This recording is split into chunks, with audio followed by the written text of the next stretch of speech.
If you're thinking about putting a big floating screen stereo in your car, don't buy one just because it has a huge display and a CarPlay logo on the box, because after digging through the specs, owner feedback, and the little details manufacturers don't always highlight, I found some surprising differences between these five. One has a feature that makes it seriously tempting. Another has an amplifier that puts the rest to shame. And one of these five is much harder to recommend than its screen would make you think. So if you're planning to upgrade your factory stereo in 2026, watch this before you spend your money. Because the best option isn't necessarily the one with the biggest screen. Floating screen stereos took over budget car audio for one simple reason. They let you drop a 9 or 10-inch touchscreen into almost any car, even ones never built for one, without cutting into your dashboard. The screen sits on its own adjustable arm, so it tilts and slides to clear your vents or climate controls. That's why these work so well in older vehicles. If you're still running a factory deck from 2012 with a tape-sized hole, a floating screen unit gets you wireless CarPlay and Android Auto without rebuilding your whole dash. Here's the part nobody tells you.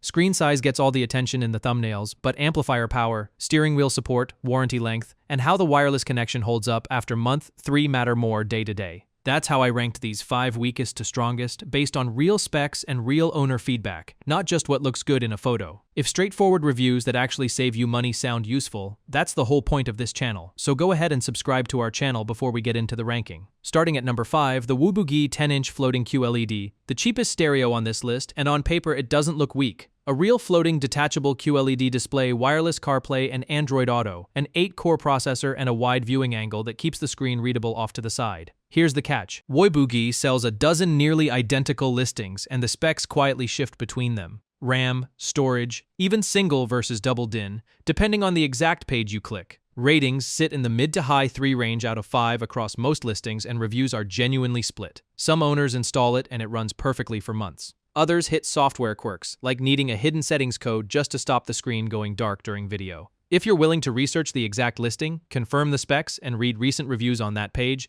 this can work fine for a second car or a tight budget build. If you want a company with a real track record and predictable support, keep watching. Woibugee lands at 5, not because it's a bad stereo, but because buying it correctly takes more effort than it should. Number 4 is the Dual Electronics DMCP A10W, where a recognizable American car audio name enters the picture. A 10.1-inch floating touchscreen, wireless CarPlay and Android Auto, and Dual includes adapters for both single and double DIN openings, so it physically fits more dashboards than almost anything else here. The screen looks good and the interface is easy to figure out, but the built-in amp is rated at 16 watts RMS per channel, noticeably weaker than every other stereo we're covering today. So if your factory speakers are already tired, this one won't wake them up on its own. Steering wheel control works too, but only through a separate pack interface that isn't included, and not every button maps over cleanly. Owner reviews are mixed. Some love how clean CarPlay runs, and how easy install was using their existing factory amp.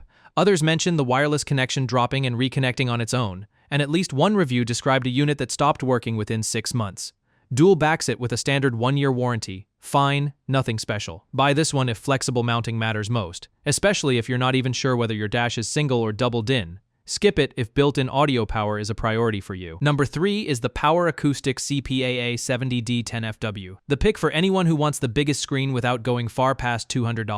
10.6 inches floating with what Power Acoustik calls an adjustable screen mechanism, so it tilts, slides, and swivels to clear your air vents instead of sitting in front of them. Wireless CarPlay and Android Auto both work. And here's a detail that might matter more than you'd expect. It still has a built-in CD and DVD player. In a lineup full of screens that exist purely for phone mirroring, that's genuinely unusual. And it's a real reason to pick this one if you've still got a disc collection or kids with DVDs for road trips. The built-in amp sits around 25 watts RMS per channel. Decent, not exceptional. A couple of owners mentioned the glossy screen picking up glare in direct sunlight, and one review flagged the unit not saving its settings between power cycles, though that didn't look widespread. Buy this if screen size and that CD slot matter to you and you're not chasing audiophile sound. Skip it if warranty certainty matters, because Power Acoustik's coverage terms shift depending on where you buy it, so read the fine print before checkout. Number 2 is the Boss Audio BVCP 970A A5L, the one I'd point anyone with a single DIN dashboard toward first. A 7-inch floating touchscreen that flips up out of a slim chassis, wireless CarPlay and Android Auto, and an 85 watt per channel amplifier. Easily the strongest built-in amp on this list. What stands out in owner reviews isn't really a spec, it's the build quality. People keep describing this as a real head unit, not a tablet bolted to the dash, and the physical volume knob gets called out specifically in a market full of touch-only controls. Boss backs it with a 3-year platinum warranty through Amazon, which beats almost everything else here.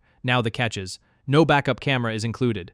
that's a separate purchase. Steering wheel control needs a Metra ASWC1 interface that also isn't in the box. And a few long-term owners mentioned the flip-out screen developing slight wobble after a year or two, especially through extreme heat or cold. Buy this if you have a single DIN opening and want the strongest built-in amp on this list. Skip it if you'd rather have everything included in one box with nothing extra to buy. Number 1 is the Atoto A5L, and it earns the top spot by being the most complete package here, not the flashiest. A 7-inch QLED floating touchscreen, wireless and wired CarPlay and Android Auto, and a built-in amp rated at 24 watts RMS with 45 watts peak per channel, backed by a real 24-band DSP for actually tuning your sound instead of just picking a preset. Here's what separates it from everything else here. It runs full Android underneath, not a locked interface that only mirrors your phone. That means you can add extra apps from the Play Store, and Atoto keeps pushing software updates instead of treating the unit as finished the day it ships. It's also the only stereo here that bundles in a backup camera, quietly saving you $30 to $50 over buying one separately. It's not flawless. A few owners mention a weak aux input,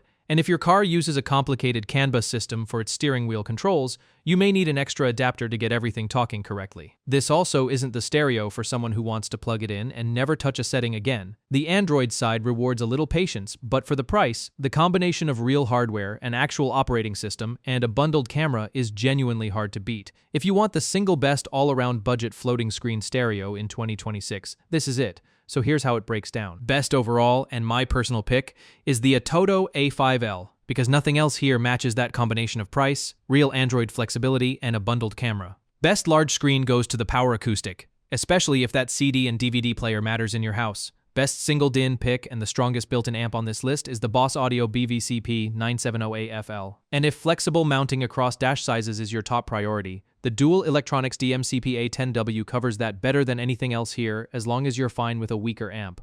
The Woibugee is still a legitimate budget pick. It just asks more research before you commit. If I were buying today for my own car, I'd go with the Atoto. It's simply the most well-rounded stereo of the 5 once you look past the screen size on the box. All the links to every stereo covered today are in the description below, so check those before buying. And keep in mind, prices on these move around constantly, so what I quoted today might already look a little different by the time you're watching this. Let me know in the comments which one of these 5 you'd actually put in your car.